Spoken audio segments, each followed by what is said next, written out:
Hey, what's this doing in here? I've got some good things to say, I've got some bad things to say. But first, why buy one of those expensive Apple cases? This is a Husky case, customizable foam inserts. I bought it at Home Depot for 25 bucks. And it's gonna keep this thing safe, and I don't have to worry. And the best part? It's fine. I'm gonna kick things off with the bad.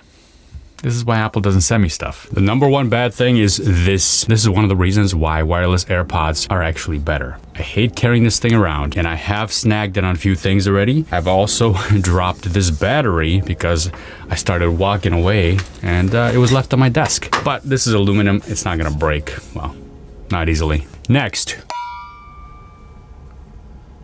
This.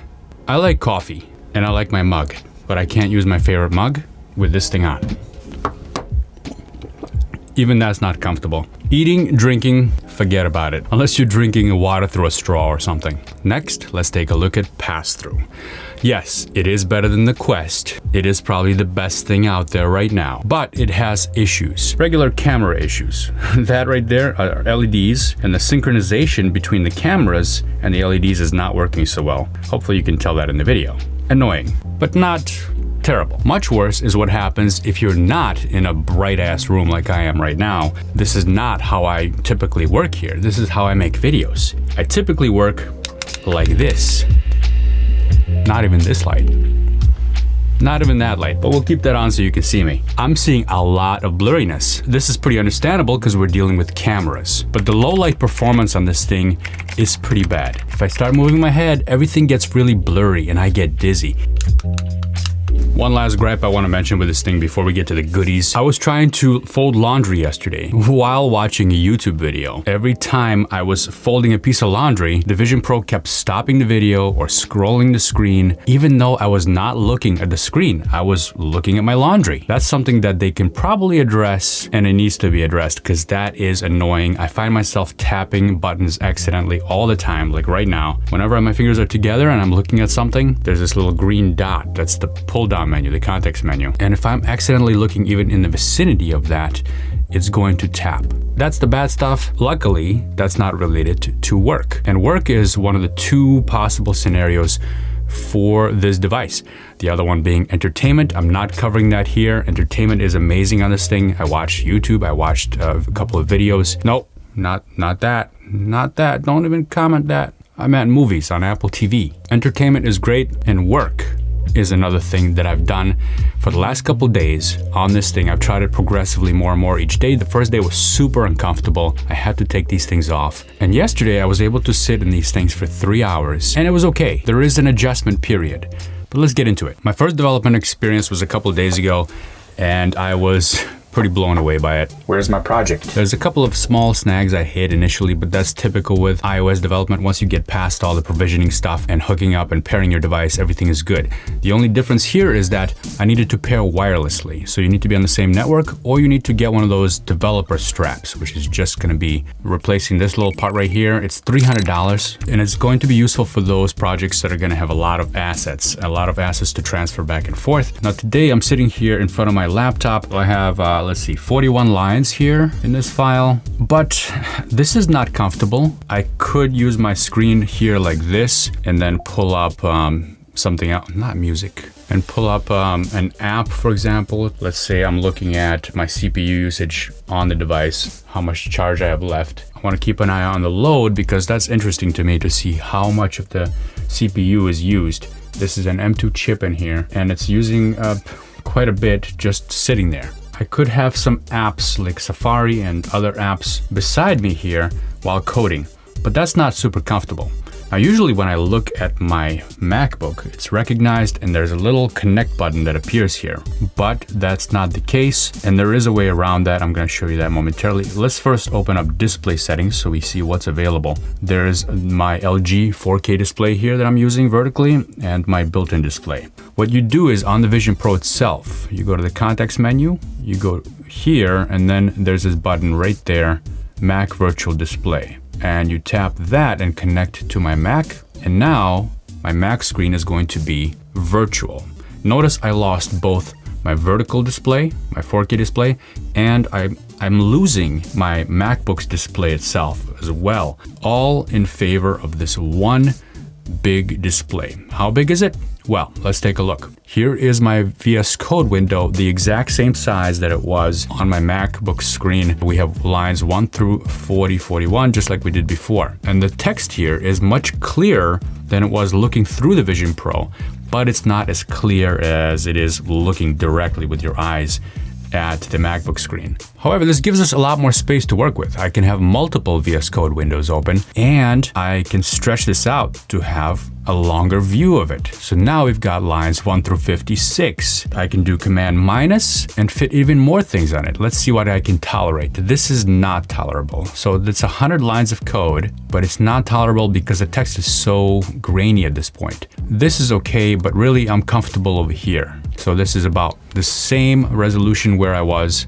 I'm judging by comfort level. It could be different based on the person. Now, going back to display settings, there's a couple of other things we can do here. You'll see that we're now connected to Vision Pro as my display, and the default resolution is 2560 by 1440, and I can show more resolutions here. Let's take a look at this 1920 by 1080 view. So everything is even sharper now, but you have less space. And this is still more space than you get by default on the MacBook. Depends on your scaling, of course. Based on my scaling, this is still more space. Now we can go all the way up to 5120 by 2880, which is a 5K resolution. Yeah, we have a lot more space now. I can fit a ton of code and browsers and everything right here on the screen, and I can move this back a little bit. Now what I like to do is, I've discovered this yesterday, instead of seeing this big mess when I'm working, because this is messy, I like to do the immersion. So I'm immersed more into an environment like this desert scene. This is Joshua Tree, and it's a beautiful sunrise, I think it is. It's got to be a sunrise, maybe sunset, I don't know. But I don't go all the way,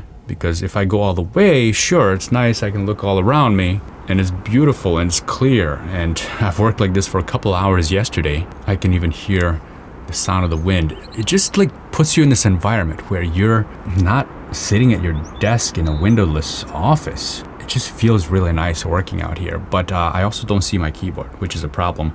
So I like to dial it back a little bit, just enough so I can see my keyboard, my trackpad, and my mouse, and still be able to see this. I can position this a little bit further away from me so I can see the horizon. There we go.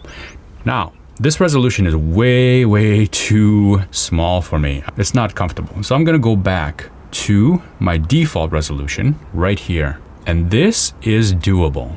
So 2560 by 1440, the default, it's a default for a reason, I guess. This is a pretty comfortable resolution for me. I kind of like this. The issue that I find sometimes is the paradigm between using this window and using the native windows that come with Vision OS. Here, I'm interacting with the windows by dragging them, by looking and tapping like this. But over here, this is my screen mirrored from my laptop.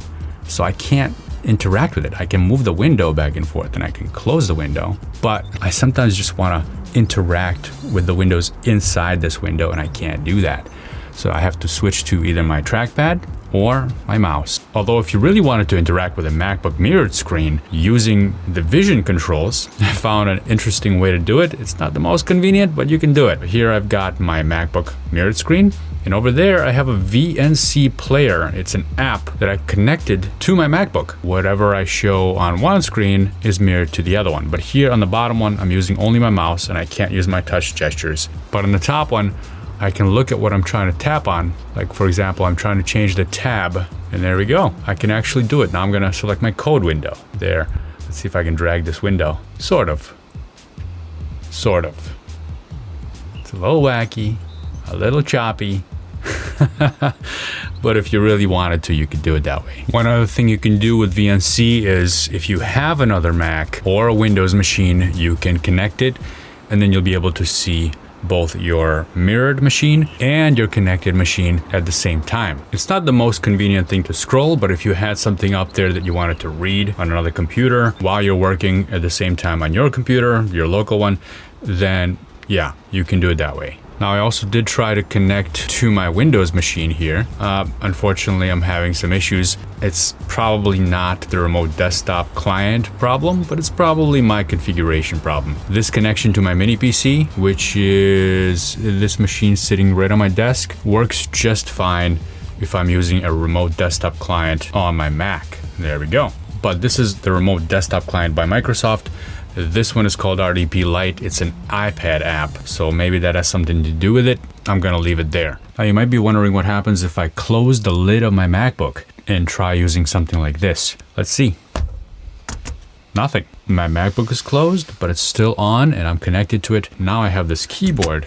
It's paired to my laptop. But let's say I want to be disconnected completely and use the Vision Pro without the laptop. So let's close this out. Now I'm disconnected from my laptop and I want to see, can I use it just with these? I'm going to pull up settings, Bluetooth, and I'm going to turn off the keyboard, turn it back on and see if it shows up here. There it is. It's connected. Let's go to Safari, and I don't want to use this keyboard. Yeah, wow, that's working pretty well. This is an Apple keyboard, but you can probably use other Bluetooth keyboards too. My killer feature for me personally is going to be the Notes app, because that's my favorite note-taking app. I can just take this somewhere, turn up my environment so I'm just not bothered by anybody. I can dictate using my voice, but that usually doesn't work so well, and I end up fighting with Siri. Hey, it worked pretty well this time. See, now it's missing a period. And now I'm typing all the stuff I'm saying that's commenting on this thing. Along with my keyboard, I have this virtual little field that follows my keyboard around. That is kind of cool. It gives me the ability to extend my keyboard. Say I want emojis here, and this is just an easy way to add freaking emojis to my text. There we go. How would drawing be here? It's not bad. It's hard to draw when there's nothing stopping your finger, but it's something. I imagine the desktop use case would be really good for this, because then you could just pick up your Vision Pro, leave your desktop where it is, grab the keyboard, go to the next room, and suddenly you're mobile. What about coding without bringing your desktop or laptop at all? Yes, this is definitely possible if you forget about being self-conscious for a bit. I tried this out, but I couldn't exactly bring myself to being fully immersive. I wanted to keep an eye out on things in my real environment. I didn't bring my laptop, just a keyboard, and I was able to work on code hosted on GitHub. Since VSCode.dev works entirely in the browser, this is possible. I've been doing mobile development with NativeScript for a while, which lets me write native mobile apps using JavaScript. And an exciting thing is I was able to run a NativeScript app in Vision Pro. But taking it this far feels a bit forced and unnatural. And I had the same kind of problem as when I was folding laundry, where I'd keep skipping to a line because Vision Pro registered my fingers as taps even though they weren't. So when I'm out and about, I would much rather have my laptop with me. If I want to take a break or if I want to stop for the day, all I do is just take this off. It disconnects. I leave, hopefully remembering to take the battery out of my pocket so I don't drag this thing all over the place. Have my coffee, which is cold by now. And I don't turn this off. I haven't turned this off for a few days. It's just like my MacBook. I leave it on, it goes to sleep, it does what it does, and then I come back, I pop this thing back on. It takes, let's see, 1, 2, it's there. It's already showing me pass through, and now it's in my environment. It doesn't reconnect automatically. Now my app is still open, the native app, but it does not automatically reconnect to my real computer screen. So it's a pretty fast experience. It could be faster, but it's fast enough. Some final thoughts here. The tech is really cool, and if you don't buy one, just go to the Apple Store and at least try one on so that you at least are aware of what's out there. I'm sure by now you've heard that this is going to be the worst the Apple Vision Pro is going to be, but what's not being said is that it's possible that this is the best it's ever going to be too. Developers that hop on that early train can reap the rewards if it takes off, but they're also taking on a great risk. And I'm not talking about just the price tag of the device. I'm talking about the long hours you'll put into building for the platform. Now, if Apple does continue to V2, I'd like to see multiple screen support, better cameras, more connectivity options like a fully capable USB-C port. That would be nice, not just via a developer add-on. I'm also pretty stoked that web developers will be able to build for Vision Pro in JavaScript using NativeScript. I've played around with the demo so far, and it's going to enable a lot of use cases. Gotta give it to the NativeScript team for pushing the preview app to the Vision Store so quickly. What are your thoughts on the potential of this device, as I like to think of it as a developer unit? Let me know down below in the comments. I read those, and if you want to watch my previous web speed test on the Vision Pro, you can check that out right here. Thanks for watching, and I'll see you soon.